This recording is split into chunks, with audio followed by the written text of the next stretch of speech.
Presenting the classics of Sam P. Chaladurai. Sam P. Chaladurai அவர்களின் போதனை களஞ்சியத்திலிருந்து. எப்படி இந்த பெருக்கம் வாழ்க்கையில் ஏற்படுகிறது, பொருளாதார பெருக்கம் அதிகமாகுதல் எப்படி நடக்கிறது என்பதை கொஞ்சம் பார்ப்போம். அதுக்கு சில வழிமுறைகளை கர்த்தர் வைத்திருக்கிறார். இந்த தசமபாகம் இதை குறித்து இன்னும் கொஞ்சம் அதிகமாக சொல்ல விரும்புகிறேன். நீதிமொழிகள் 3:9-10. உன் பொருளாலும் உன் எல்லா விளைவின் முதற் பலனாலும் கர்த்தரை கனம் பண்ணு, அப்பொழுது உன் களஞ்சியங்கள் பூரணமாய் நிரம்பும், உன் ஆலைகளில் திராட்சரசம் புரண்டோடும். எல்லாரும் சொல்லுங்க, உன் விளைச்சலின் எல்லா முதற் பலனாலும் கர்த்தரை கனம் பண்ணுவாயாக. சும்மா வராதுங்கிறாரு, சும்மா கும்பிடு போட வராது, சும்மா தோத்திரம் போட்டு போக வராது. வரும்போது கனம் பண்ணும்படியாய் வந்தா என்றால் உன்னுடைய பொருளை எடுத்துக்கொண்டு வா. உனக்கு முக்கியமாய் தோன்றுகிற உன்னுடைய வருமானத்தில் சிறந்ததை, உன்னுடைய வருமானத்தின் முதற் பலனை கொண்டு வா. அப்படித்தான் கனம் பண்றது. அதை நான் திட்டவட்டமா இன்னைக்கு காண்பிக்கிற மாதிரி 26ஆம் அதிகாரத்தை பார்ப்போம். உபாகம் 26:2. உன் தேவனாகிய கர்த்தர் உனக்கு கொடுக்கும் உன் தேசத்தில் நீ பயிரிடும் நிலத்தில் கனிகள் எல்லாம் முந்தின பலனை எடுத்து, எல்லாரும் சொல்லுங்க முந்தின பலனை, ஒரு கூடையில வைத்து, அப்போ அக்ரிகல்ச்சர் சொசைட்டி காய்கறி அது இது எல்லாம், அது கூடையில வைத்து உன் தேவனாகிய கர்த்தர் தமது நாமம் விளங்கும்படி தெரிந்து கொண்டிருக்கும் ஸ்தானத்திற்கு போய் அந்நாட்களில் இருக்கும் ஆசாரியரிடத்தில் சென்று அவனை நோக்கி, கர்த்தர் எங்களுக்கு கொடுக்க நம்முடைய பிதாக்களுக்கு ஆணையிட்ட தேசத்தில் வந்து சேர்ந்தேன் என்று உம்முடைய தேவனாகிய கர்த்தருடைய சன்னதியில் அறிக்கையிடுகிறேன் என்பாயாக. இதெல்லாம் இஸ்ரவேல் மக்கள் எகிப்தின் அடிமைத்தனத்தில் வாடி வதங்கி காஞ்சி பிறகு கர்த்தர் விடுவித்து இவர்களை கொண்டு வந்து பாலும் தேனும் ஓடுற தேசத்துக்கு கொண்டு வர்றார். அப்ப என்ன பண்ணணும்னு சொல்லப்பட்டிருக்கிறது, எப்படி கர்த்தரை கனம் பண்ணணும், கனம் பண்ற அந்த பழக்கத்தை உங்களுடைய வாழ்க்கையில குடும்பமாக ஒவ்வொரு தனி நபரும் ஒவ்வொரு குடும்பம் இந்த பழக்கத்தை ஏற்படுத்த வேணும். கர்த்தரை கனம் பண்ணுகிற பழக்கம் உண்டாக வேணும் அப்படின்னு சொல்லிட்டு முதற் பலனை எடுத்து எப்படி கொண்டு வரணும், எப்படி கொடுக்கணும்னு சொல்றாரு. ஆசாரியரிடத்தில் சென்று அவரை நோக்கி, கர்த்தர் எங்களுக்கு கொடுக்க நம்முடைய பிதாக்களுக்கு ஆணையிட்டு தேசத்தில் வந்து சேர்ந்தேன் என்று சொல்வாய். வராய்விடு, கர்த்தர் கொண்டு வர்றேன்னாரு, தேசத்துக்கு கொண்டு வந்து சேர்த்துட்டாரு அப்படின்னு சொல்லுவாயாக. அதோட முடிஞ்சல பாருங்க. அப்பொழுது ஆசாரியன் அந்த கூடையை உன் கையிலிருந்து வாங்கி, எப்படி கொண்டு வரப்படுகிறது காணிக்கைகள் தசமபாகங்கள், எப்படி அது பெற்றுக்கொள்ளப்படுகிறது எல்லாம் காணிங்க. அந்த கூடையை கையிலிருந்து வாங்கி அதை உன் தேவனாகிய கர்த்தரின் பலிபீடத்துக்கு முன்பாக வைக்க கடவன். அப்பொழுது நீ உன் தேவனாகிய கர்த்தருடைய சன்னதியில் நின்று வசனித்து சொல்ல வேண்டியது என்னவென்றால், நல்ல கவனி, இங்க வரும்போது சொல்லுகிறோம் அல்லவா, சில காரியங்களை விசுவாச அறிக்கை மாதிரி சொல்றோம் கொடுக்கும்போது. ஏன்னு காமிக்கிற சொல்லிருக்குது, உன் தேவனாகிய கர்த்தருடைய சன்னதியில் நின்று வசனித்து சொல்ல வேண்டியது இருக்குது. சும்மா கொண்டு வந்தா போதாது, கொடுத்தா போதாது, அதை வாங்கிக்கிட்டா போதாது, சொல்லணும். என்ன சொல்ல வேண்டும்? என் தகப்பன் அழிவுக்கு நேரான சீரியா தேசத்தானா இருந்தான். அவன் கொஞ்சம் ஜனங்களோடு எகிப்துக்கு போய் அவ்விடத்தில் பரதேசியாய் சஞ்சரித்து அங்கே பெரிய பலத்த திரட்சியான ஜாதியானான். எகிப்தியர் எங்களை ஒடுக்கி எங்களை சிறுமைப்படுத்தி எங்கள் மேல் கடினமான வேலையை சுமத்தின போது எங்கள் பிதாக்களின் தேவனாகிய கர்த்தரை நோக்கி கூப்பிட்டோம்.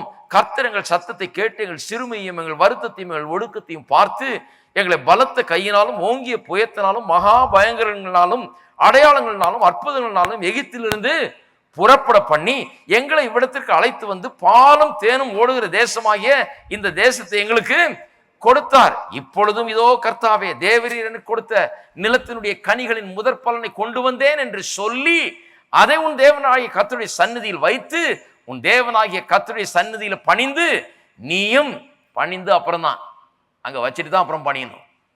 சும்மா கும்பிடு இல்ல, அங்க வச்சுட்டு அப்புறம் பணிந்து கொள்கிறார். பணிந்து நீயும் லேவியனும் உன்னிடத்தில் இருக்கிற பரதேசியும் உன் தேவனாகிய கர்த்தர் உனக்கும் உன் வீட்டாருக்கும் அனுக்கிரகம் பண்ண சகல நன்மைகள் நிமித்தம்.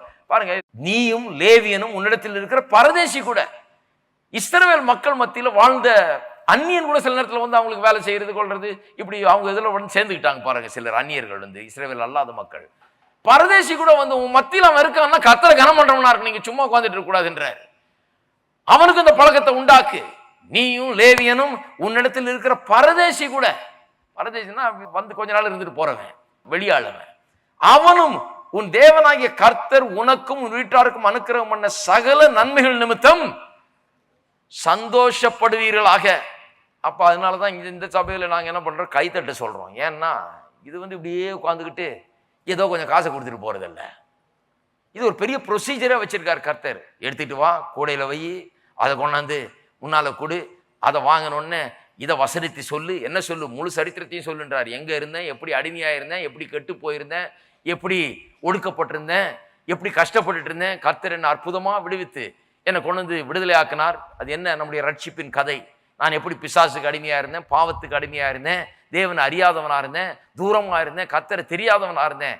கர்த்தர் தம்முடைய மகா கிருபையினால அவர் என்னை ரட்சித்து என்னை விடுவித்து, பிசாசின் பிடியிலிருந்து விடுவித்து, பாவத்தின் சங்கிலிருந்து விடுவித்து, என்னை தம்முடைய பிள்ளையாக்கி என்னை கொண்டு வந்து பாலும் தேனும் ஓடுகிற தேசமாகிய கிறிஸ்துவுக்குள் என்னை கொண்டு வந்து சேர்த்திருக்கிறார்.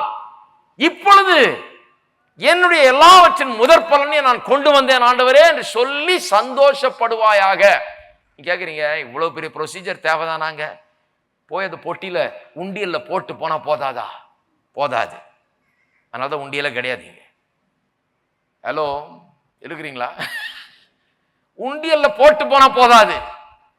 எடுத்து கொண்டு வந்து பெரிய கனத்துடன் மரியாதையுடன் கர்த்தரிடத்துல வந்து அதை செலுத்தி உள்ளத்துல எண்ணி பார்த்து, நம்முடைய பழைய நிலையை எண்ணி பார்த்து, நம்முடைய ரட்சிப்பை எண்ணி பார்த்து, கர்த்தர் செய்திருக்கிற நன்மைகளை எண்ணி பார்த்து, அவருடைய ஒத்தாசைகளை எண்ணி பார்த்து, அவருடைய அற்புதங்களை எண்ணி பார்த்து, கர்த்தர் இவ்வளவு எனக்கு செய்திருக்கிறார், கர்த்தாவே உம்மை நான் துதிக்கிறேன், ஸ்தோத்தரிக்கிறேன், உம்மை நான் கனம் பண்ணும்படியாக இதை நான் செய்கிறேன். இதை பழக்கமா வச்சு பாருங்க, வாழ்க்கையில வந்து தப்பி போகவே முடியாது, ஆசீர்வாதம் இல்லாம இருக்க முடியாது, குறைச்சல்ல வாழ்க்கையை வாழவே முடியாது. இவ்வளவு பெரிய ப்ரொசீஜர் தசம்பாகத்துக்கு கொண்டு வர்றதுக்கு இவ்வளவு பெரிய வேலையை கர்த்தர் சொல்றாரு. கொண்டு வந்து இவ்வளவு பெரிய ப்ரொசீஜரை ஃபாலோ பண்ணுங்க என்று சொல்றாரு. ஒரு காரியத்தை கவனிக்க வேண்டும் என்று விரும்புகிறேன். முதற் பலன், தசம பாகம், ரெண்டுத்துக்கும் பெரிய சம்பந்தம் இருக்கு. ரெண்டுமே கர்த்தரை கனம் பண்ணுகிற ஒரு காரியம்.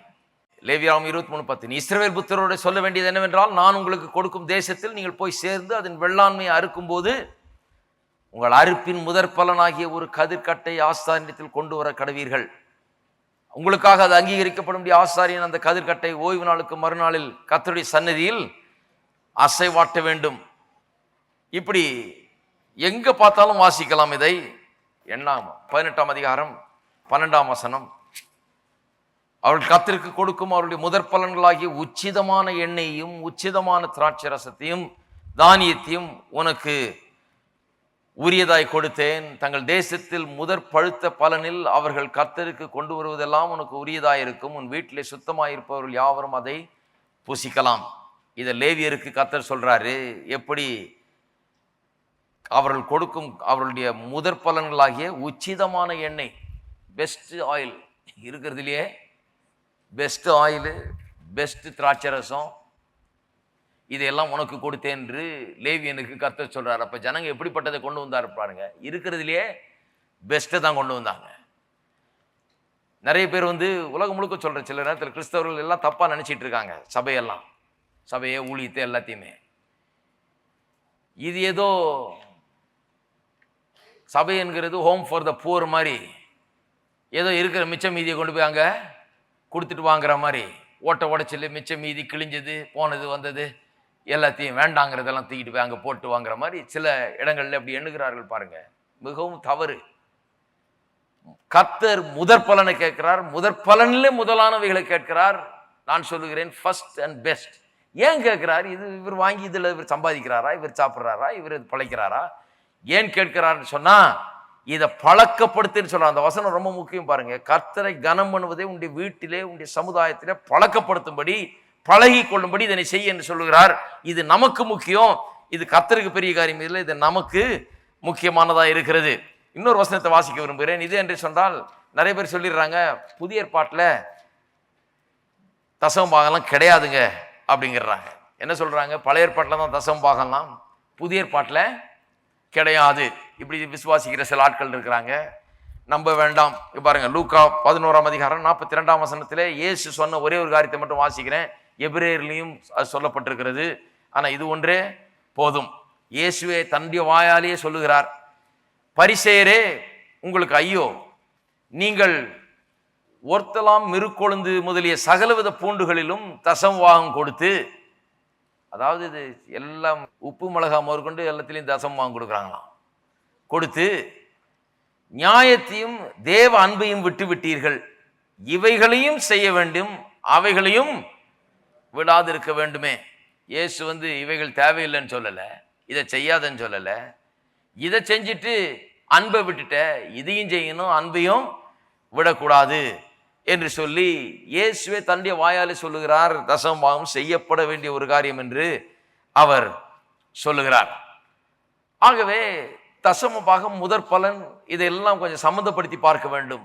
It's first and best. அது மட்டுமல்லாமல் ஒரு காரியத்தை நாம் எப்போதும் நினைவில் வைத்துக் கொள்ள வேண்டும். அது என்னவென்றால், இது கர்த்தருக்கு முக்கியமான ஒரு காரியம் இல்லை, இது நமக்கு ரொம்ப முக்கியமான காரியம், நம்முடைய வாழ்க்கைக்கு ரொம்ப முக்கியமான காரியம். நாம கொண்டு அவர் வாங்கி அதை வச்சு அவர் ஏதோ செய்கிறதல்ல. அவர் நமக்கு சொல்றாரு, நீ பழகும்படி இதை செய் என்று சொல்லி அவர் சொல்லுகிறார்.